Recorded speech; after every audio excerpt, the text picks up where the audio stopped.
আসসালামু আলাইকুম, welcome back to my channel. আশা করি আপনারা সবাই ভালো আছেন। যেহেতু এখন আমের মৌসুম, আর আমের আচার আমি যেভাবে বানাই সেই রেসিপিটি আপনাদের সাথে শেয়ার করব।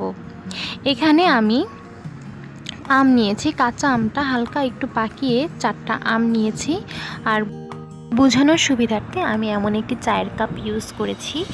চায়ের কাপের প্রায় 4 কাপ মেপে আমি চিনি ইউজ করেছি। টক মিষ্টি যেহেতু আচারটা হবে, মিষ্টির পরিমাণটা একটু আমি বেশি দিয়েছি। আপনারা যেমনটা পছন্দ করেন ঠিক তেমনটা ইউজ করবেন।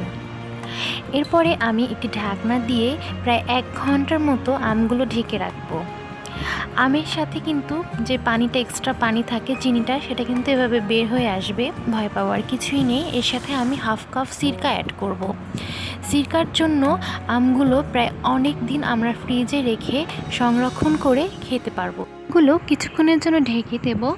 তারপরে যখন এমন বলক আসবে, প্রায় 4-5 মিনিটের মতো আমি চুলার উপরে রেখে একটু নেড়ে চেড়ে নেব, জাস্ট একটু ভাপ দিয়ে নেব।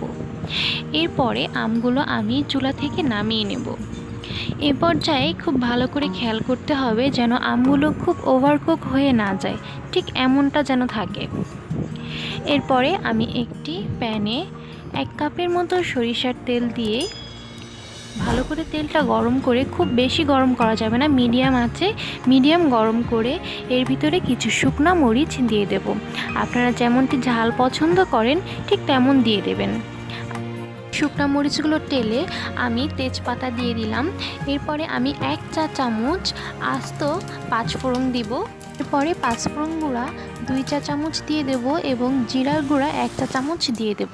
তেলটা যেহেতু বেশ ভালোই গরম, এজন্য খুব বেশিক্ষণ তেলে এই উপকরণগুলো রাখা যাবে না, তাহলে পুড়ে যাবে এবং আচার তিতে হয়ে যাওয়ার একটা চান্স থাকবে। তাই এগুলো দিয়েই আমাকে নামিয়ে নিতে হবে। এরপরে আমি আমের যে কড়াইটা, ওটার ভিতরে আমি এগুলো ঢেলে দেব। এভাবে ফেনা হয়ে যাবে, কিন্তু ভয় পাবার কিছুই নেই।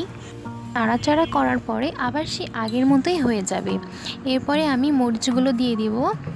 মরিচগুলো দিয়ে অনবরত আমাকে নাড়তে হবে প্রায় 15 থেকে 20 মিনিটের মতো। চুলা কিছুতেই অফ করা যাবে না।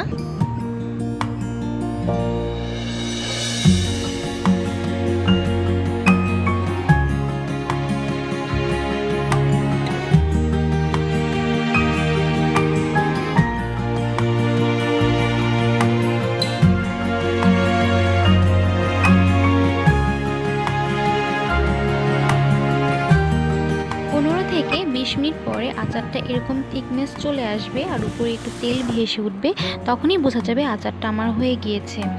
এভাবে কিন্তু আমরা আচার বানিয়ে সারা বছর সংরক্ষণ করে রাখতে পারি। তো ভিউয়ার্স, এখানেই বিদায় নিচ্ছি। আল্লাহ হাফেজ।